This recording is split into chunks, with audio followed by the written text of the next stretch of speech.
Donc, je m'appelle Fatima Aziz. Je suis en France depuis 7 ans. Je prépare mon doctorat en culture numérique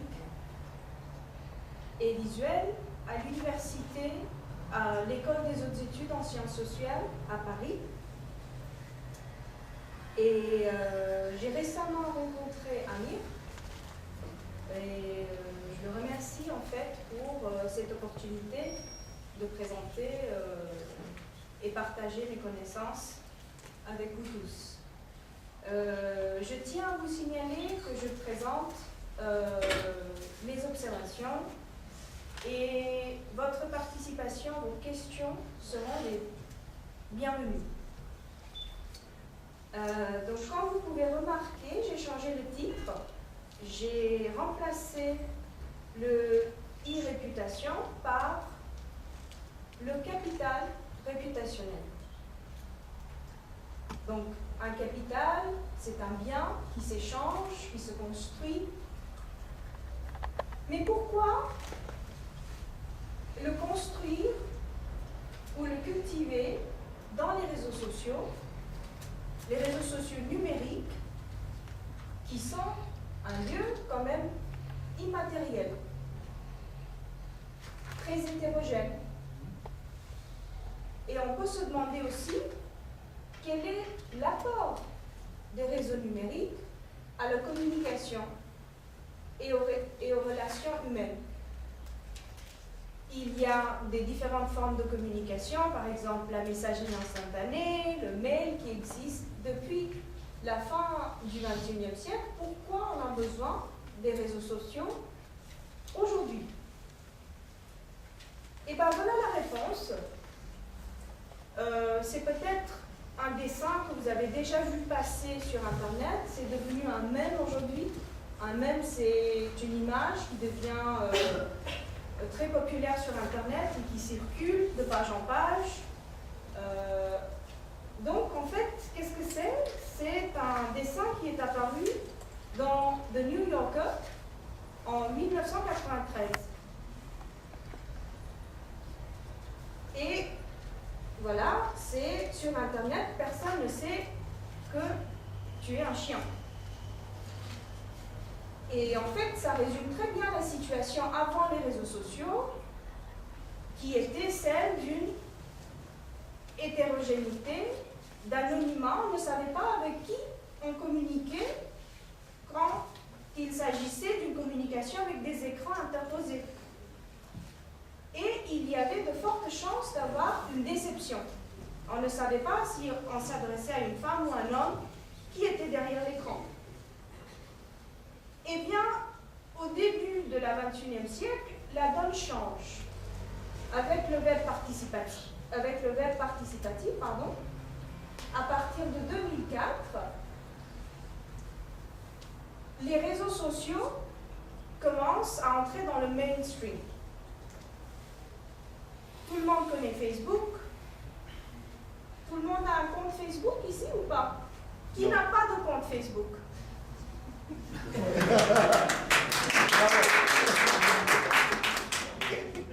Très bien. Alors, pourquoi j'ai choisi Facebook comme un réseau social emblématique? Parce que c'est répandu à l'échelle planétaire. Et ça pose beaucoup de problèmes éthiques. Beaucoup de problèmes éthiques. Par exemple, à qui les données appartiennent? Où sont les données? Où sont les serveurs? Est-ce que c'est la fin de la vie privée? Mais quand même, en France, il y a 26 millions d'utilisateurs actifs qui ont un profil, un compte actif sur Facebook. Pourquoi? Eh bien, c'est parce que, avant Facebook, dans le chemin, on peut regarder, il y a 2 profils. Et le lien qui tient ces 2 profils, c'est très mince. Et les autres profils, les contacts de l'autre personne, je n'ai pas accès à ces contacts. Je ne peux pas accéder à leur profil, je ne sais pas qui est de qui constitue le réseau social de mon contact. Et avec Facebook, qu'est-ce qui change en fait?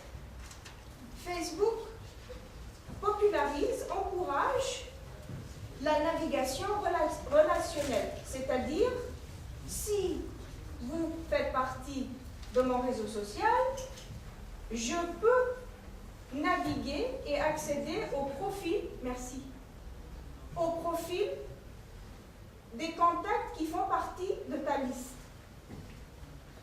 En sociologie, on appelle ça bridging, c'est-à-dire que vous devenez un pont qui s'ouvre les voies vers d'autres contacts et vous pouvez regarder et ajouter en tant qu'ami. Et ensuite, Facebook, après Facebook, d'autres réseaux sociaux introduisent ce schéma et ça se répète. Et la question qui nous intéresse aujourd'hui, c'est comment je peux agrandir mon réseau pour en tirer des bénéfices. Il n'y a pas de recette magique. Je ne peux pas vous dire comment le faire et il y a une raison pour ça. Parce que la technologie évolue. Après chaque 6 mois, il y a une nouvelle fonctionnalité sur Facebook. Les usages changent. On ne peut pas suivre. C'est pour ça qu'il faut des chercheurs, il faut des recherches, il faut faire de la recherche pour et sur les réseaux sociaux pour savoir quels sont les besoins. Donc aujourd'hui, je ne vais pas vous dire comment vous pouvez agrémenter votre profil. Vous le faites très bien déjà. Sauf vous. Vous n'avez pas de compte Facebook. Donc, ce que je vais présenter 4 cas sur différents réseaux sociaux pour voir comment les autres, vous et moi, comment on reçoit, comment on interprète le profil des autres. Donc, je vais vous présenter le premier cas. Je vous présente Charles. C'est un utilisateur Facebook.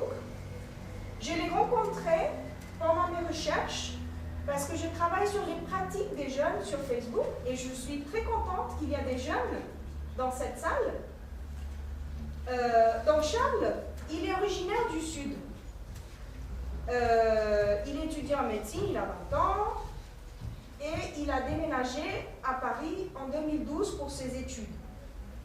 Donc, il vient de Perpignan et maintenant il s'est installé à Paris. Le déménagement, qu'est-ce que ça veut dire? Le déménagement, ça veut dire beaucoup de changements. Nouvelle ville, nouvelle vie. Il y a la peine de laisser ses amis dans son ancienne ville et il y a aussi le stress de faire des nouveaux amis. Et en plus, à ce stress, rajoute le concours de médecine. Tu le connais très bien, c'est très très dur. Il y a la pression des classes préparatoires. Et toute aide est bienvenue dans ce contexte qui est vraiment une situation de survie. Eh bien, qu'est-ce qu'on fait? Les jeunes, ils s'appuient sur leurs acquis. Les jeunes, ils ont commencé l'usage de Facebook avant vous et moi. Au collège, au lycée, je vois, il y a des parents ici, vos enfants, ils se servent de Facebook. C'est bien, c'est pas bien, je ne sais pas. Mais les jeunes, qu'est-ce qu'ils vont faire? Ils vont essayer de trouver, de chercher des amis. Et donc, je pose la question à Charles, que je vous ai présenté. Alors, comment tu utilises Facebook pour s'installer dans ta nouvelle situation? Et lui, il m'explique sa démarche. Il me dit que voilà, je cherche des amis en commun, ceux qui viennent de Perpignan, est-ce qu'on était dans le même lycée ou pas? Et je regarde des profils qui ont au moins un minimum d'informations, le nom, les photos, la ville. Mais je regarde plus de photos, comme tout le monde. Parce que sur les photos, déjà il y en a beaucoup. Il y a aussi les amis sur les photos. Et je peux rapidement voir dans quelle classe sociale cette personne il appartient. Et donc je lui demande alors, tu regardes la photo pour voir l'apparence physique de la personne? Il dit non. Je regarde les photos pour les commentaires. Je dis ah bon, pourquoi? Parce qu'il dit que les vrais amis, c'est très facile de mettre un like, parce que c'est juste un clic. C'est très facile maintenant avec les téléphones portables, avec les smartphones équipés d'un caméra, c'est très facile de télécharger une photo sur Facebook. J'en suis sûre que certains d'entre vous ont déjà téléchargé une photo de cette présentation sur votre profil Facebook ou pas, je ne sais pas. Peut-être, oui. Je vais voir après. Et il dit non, les vrais amis, ils laissent des commentaires. Parce que pour écrire un commentaire, ça prend plus de temps. Donc vous voyez, sur les réseaux sociaux, le temps, ça devient une mesure de votre investissement. Donc, les commentaires, ça veut dire que je suis un ami engagé. Si vos amis ne laissent pas de commentaires sur votre Facebook, ils ne sont pas vos vrais amis. Donc, la visibilité du groupe social, les traces qu'ils laissent sur votre profil, tout ça sert comme une mesure de leur confiance, de la confiance de vos amis en vous. Mais comment cette confiance est évaluée? Comment ça se fait? Parce que le profil, vous savez, ça ressemble beaucoup d'informations, des informations quantitatives, des informations qualitatives.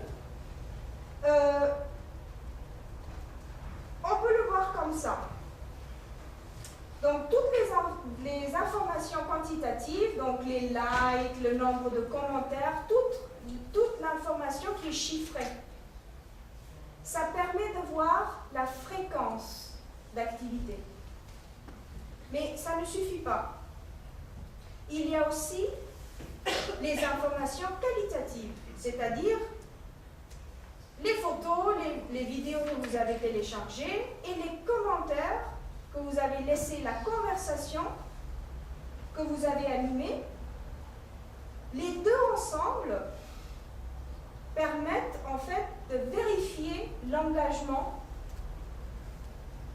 des contacts dans vos réseaux et de déterminer est-ce que vous avez un comportement fiable ou pas, est-ce que je peux vous faire confiance ou pas. Mais en plus de ça, il y a une autre logique très importante qui n'appartient pas au réseau, mais qui appartient à l'esprit d'Internet. Et cette logique, c'est la logique du don, de cadeau.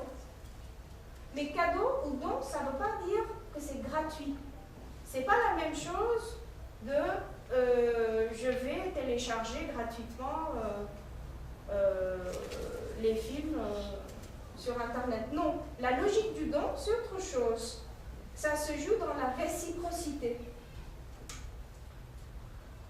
Ensuite, il y a aussi la notion d'hospitalité.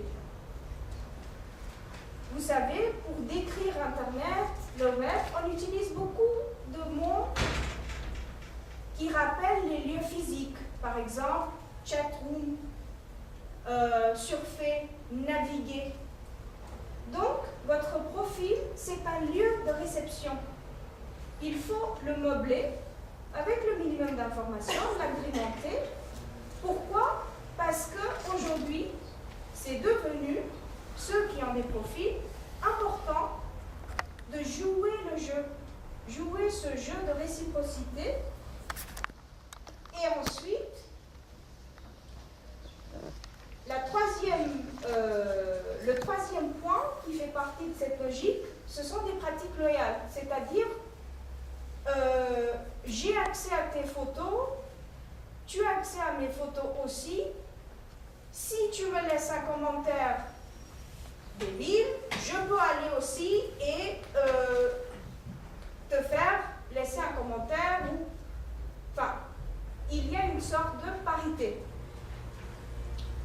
façon, c'est pour ça qu'il n'y a pas de bouton de dislike, le pouce en bas sur Facebook, parce que Facebook essaye d'encourager une ambiance de bon enfant.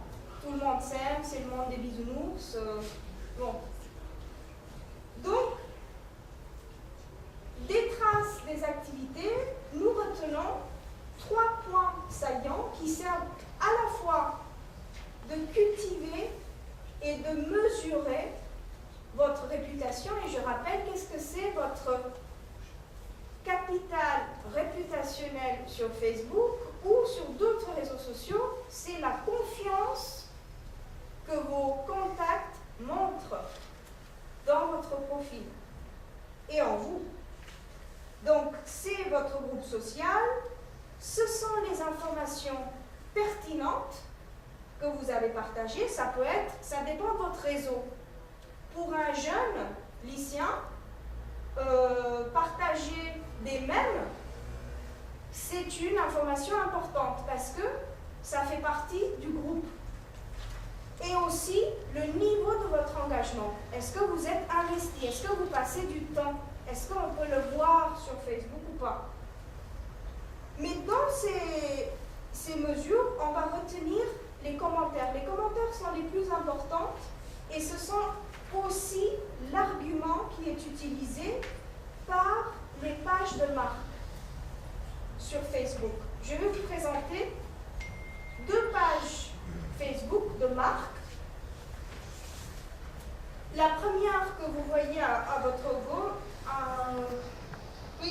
gauche, c'est une page d'une ONG créée aux USA pour militer pour la parité des sexes. Et la deuxième page, vous connaissez la marque Oreo. Et vous pouvez constater, je vous ai mis en bas, on affiche les commentaires en premier. Les commentaires, vous pouvez voir, le nombre de commentaires, c'est beaucoup plus faible que le nombre de likes. Mais sur les pages, même les pages de marque, on met le nombre de commentaires en avant. Pourquoi? Pourquoi afficher en premier les commentaires? Pourquoi aujourd'hui, même les marques ne font plus très confiance aux likes? Je vais vous montrer un clip. C'était une campagne publicitaire lancée par le groupe CEA en 2012 pour la fête des mères au Brésil. Je vous la passe, c'est en anglais.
Bon, on vient de me dire au fond de la salle que j'ai juste 5 minutes.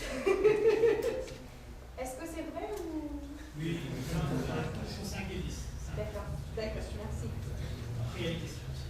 Comment? Il y a les questions aussi. D'accord, ok. Donc en fait, l'objectif de la campagne, c'était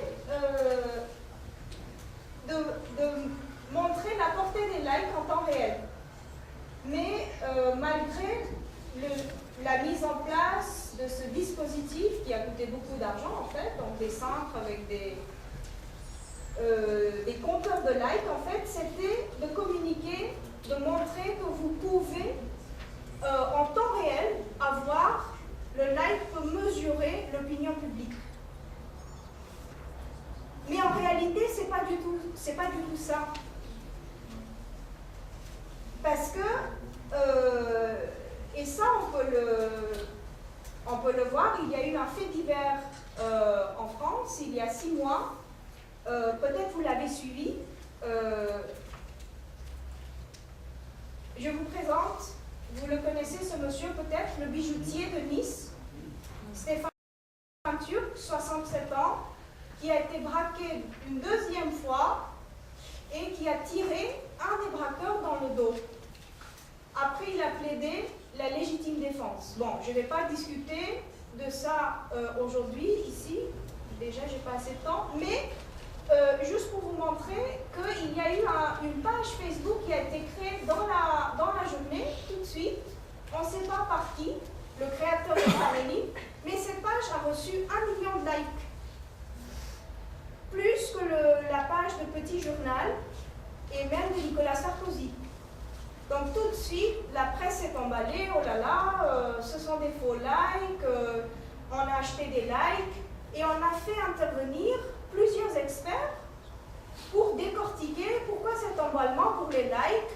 En plus, bon, je vous fais rapidement, l'agence Social Bakers a publié, a montré, oui, ces likes, ils viennent d'autres pays, on ne sait pas, ils viennent des fermes en Malaisie, en Inde, vous les achetez pour 20 $. Mais bon, ça semble un peu improbable d'acheter des likes. Mais un des experts a expliqué, et je le cite, pourquoi, en fait, c'était faux. C'était pas des likes qui ont été achetés, c'était des likes qui ont été mis par des gens, des vrais profils. Et il dit, Facebook manipule des quantités astronomiques de données et ne peut pas renvoyer aux API utilisées par des millions de développeurs toutes les données de tout le Facebook en temps réel. Donc, des gens comme vous et moi qui ne savent pas maîtriser le big data, qu'est-ce qu'on fait? On fait confiance aux commentaires. Bon, je vais aller un peu vite. Je voulais vous présenter mon 3e cas. Donc, sur LinkedIn, vous avez des profils sur LinkedIn, c'est un réseau professionnel. La conversation, les commentaires sur Facebook, c'est la même chose que les recommandations sur LinkedIn. Pour avoir une présence fiable, pour gagner la confiance de vos utilisateurs, qu'est-ce qu'il faut faire? Il faut partager de l'information pertinente. Où est-ce que vous pouvez le faire? Sur Twitter, par exemple. Et par contre, au contraire du like de Facebook, Twitter permet d'avoir une opinion en live. Il permet de suivre des tendances. Il permet de participer au débat en live avec le live tweet et le hashtag. Bon, je vais très vite, mais bon. Donc, pour résumer, avec les schémas, qu'est-ce qu'il faut faire pour gagner et inspirer la confiance de votre réseau? Participation active, régulière, avec le partage d'informations pertinentes.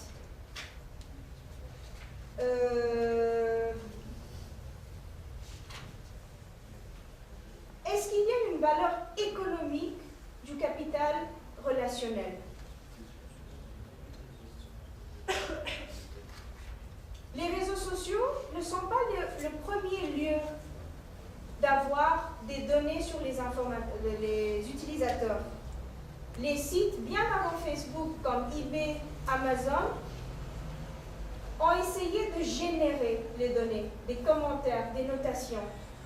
Mais sur les réseaux sociaux, les données sont co-construites, sont quantitatives et qualitatives. Donc la bonne question à se poser, c'est dans quel modèle économique on peut se servir de ce capital relationnel. Vous connaissez Airbnb, cas emblématique d'un modèle qui met en relation ceux qui possèdent des biens avec ceux qui les recherchent. Et ce modèle est basé sur la consommation collaborative. Donc là, je vous ai mis le livre de la jeune femme qui a introduit ce concept. Ce concept est très simple. Ce que vous possédez, on peut le partager et on peut en créer un service rémunératif.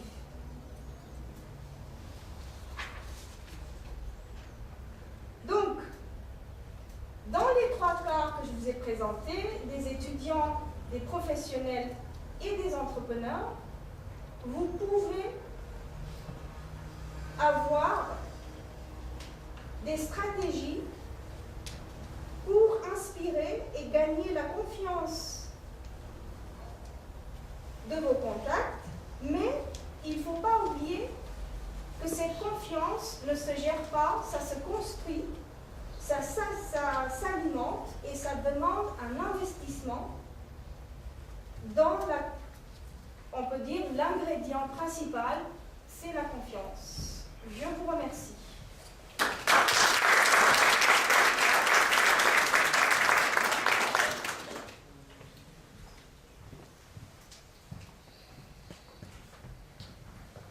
Si vous avez des questions, n'hésitez pas. Je pense qu'on a peut-être besoin de micro. Des questions? Any questions?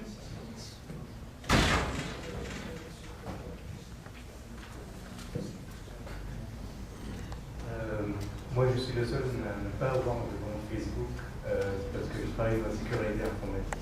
Première raison. Deuxième, c'est parce que je ne voulais pas mettre ma vie personnelle sur Internet parce que je fais confiance à personne, surtout aux gens que je ne connais pas. Est-ce que je suis le seul à être dans ce cas-là? Pas du tout, monsieur. Et alors, est-ce que vous encouragez les gens à ne pas avoir de compte Facebook? Si vous voulez, dans ma position, c'est tout. C'est tout. En tant que chercheur, je ne peux pas décourager ou encourager, ça peut biaiser les informations et mes observations. Mais je sais que Facebook, ça pose un vrai problème de données. C'est un lieu de convergence de votre vie professionnelle et privée. Si vous voulez, je ne peux pas vous dire si c'est bien ou pas bien. C'est votre choix. De toute façon, ce sont les usages que vous faites de votre Facebook qui vont déterminer, vous savez mieux que moi, la technologie ou le service en soi n'est pas mauvais. C'est l'usage qu'on fait de cette technologie ou de ce service qui fait que ça devient un problème. Donc, je connais très bien des gens qui sont dans mon entourage, qui n'ont pas de contact Facebook. Et qu'est-ce qu'on fait? On s'appelle, on écrit des mails. Et ça va très bien, la vie continue. Donc, non, pas du tout. Je vous dis pas il faut avoir un compte Facebook, pas du tout. Je vous montre comment vous pouvez, pour prolonger, avoir une présence sur Internet, sur les réseaux sociaux, et Facebook n'est pas le seul. Mais pour répondre à votre question, dans les entreprises, il y a aussi l'ENT. Il y a aussi les données qui sont les traces des travailleurs qui restent. Donc là aussi, est-ce que c'est l'entreprise qui garde tous mes mails, toutes mes données, tous les échanges que j'ai faits, ou je les supprime avant de partir? Donc vous voyez, c'est pas juste Facebook, la question se pose dès qu'il s'agit d'une base de données.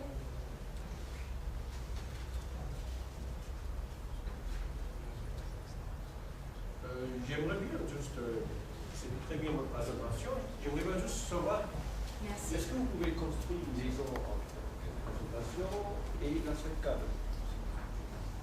Comment vous pouvez, parce que pour un résumé, un résultat général qui concerne tout le monde ici, donc c'est simplement pour résumer dans quelques phrases, comment on peut appliquer votre présentation sur la but de notre rassemblement? Par exemple, si vous voulez, je fais aussi du consulting, si vous voulez agrandir votre portée, avoir une visibilité efficace, pas juste une visibilité, mais une visibilité efficace et professionnelle. Donc c'était juste quelques éléments pour en fait mieux se servir de votre profil, si vous en avez un, sur LinkedIn, pour vous montrer aussi qu'il y a d'autres réseaux, par exemple Twitter, dont vous pouvez vous servir pour partager des informations avec votre public. Ici, il s'agit bien des professionnels. Comme vous avez vu, presque tout le monde a des comptes Facebook, donc, ou LinkedIn. Donc. LinkedIn, alors tout le monde n'a pas LinkedIn, mais en tout cas tout le monde a Facebook, je pense, ici. C'est très particulier. Moi j'avais une autre question s'il vous plaît. En fait, il y a une réflexion que vous avez faite pendant votre présentation que j'ai trouvé très intéressante. C'est si vos amis ne vous laissent pas de commentaires, ce ne sont pas vos amis.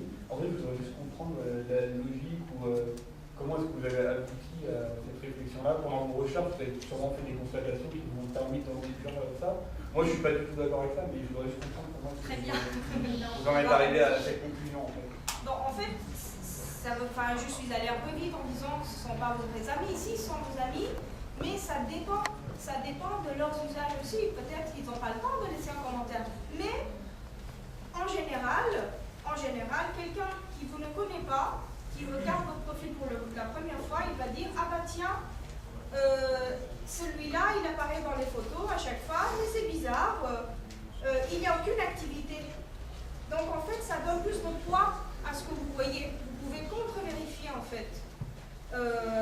Et ce que j'ai dit tout à l'heure, sur Internet, la mesure de votre investissement, c'est le temps. Parce que votre temps est demandé par les autres sites. Quand vous vous connectez sur Internet, vous ne vous connectez pas sur Facebook, vous avez 3 ou 4 fenêtres ouvertes. Donc votre attention est déjà partagée et le temps devient, si vous voulez, quelque chose qui marque, qui montre que vous avez pris le temps de lire et de vous investir. Ça devient un investissement. Bonjour, Ali Akram. Moi, vous avez abordé le thème de la valeur économique de l'aspect réputationnel. Moi, j'ai une question, c'est est-ce qu'il y a un risque de réputation? Et quels sont est-ce que dans le cadre de vos recherches, vous avez travaillé sur des solutions pour pouvoir lutter contre ce risque de réputation? Moi, je travaille dans le secteur bancaire qui a connu une certaine crise. Il y a un nouveau risque qui est apparu, c'est le risque de réputation. Est-ce que les banques, par exemple, utilisent ces réseaux sociaux et en font un bon usage pour pouvoir lutter contre ce risque de réputation?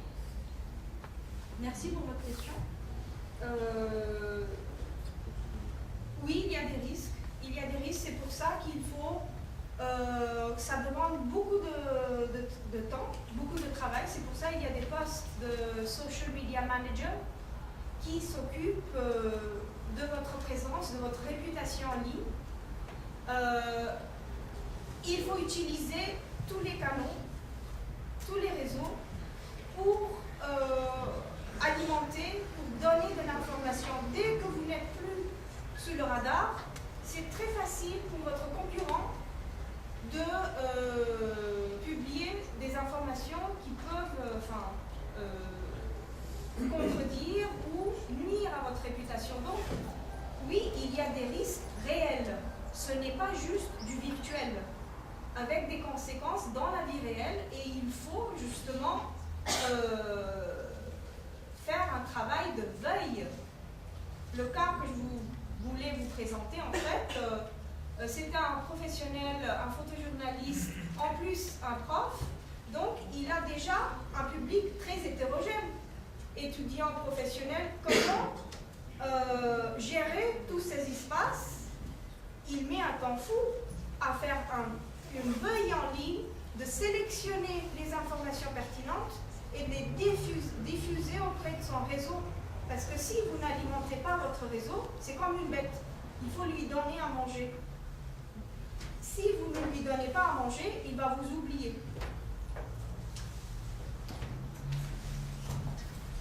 n'y a plus de questions? La question, je dis, le futur des réseaux sociaux, tout simplement, qu'est-ce que vous voyez, quelle évolution on peut attendre? Est-ce que ça va rester? Est-ce que ça va disparaître? C'est une bulle ou pas? Comment ça va évoluer? Merci. Merci. Je pense que ça va rester parce que ça permet de prolonger les activités. Ça va peut-être changer. Facebook ne va pas rester pour toute la vie. Facebook, de toute façon, n'est pas le seul réseau social. Il y en a d'autres en Chine, au Brésil. Orkut est toujours très utilisé. Donc, je pense qu'il y aura d'autres versions qui vont permettre, qui vont se calquer plus sur le base de la consommation collaborative. Déjà, il y a des exemples en France qui existent, par exemple WeShare, le covoiturage, il y a déjà des exemples. Donc je pense que Facebook, déjà avec le Graph Search, essaie de faire des partenariats pour en fait évoluer. Donc je vois l'évolution dans cette direction, plus dans la collaboration, mais rémunérée. Parce qu'on a du mal à faire de l'argent avec ça. Alors, une dernière question de ma part. Zakir, t'en as une toi ou pas? Non.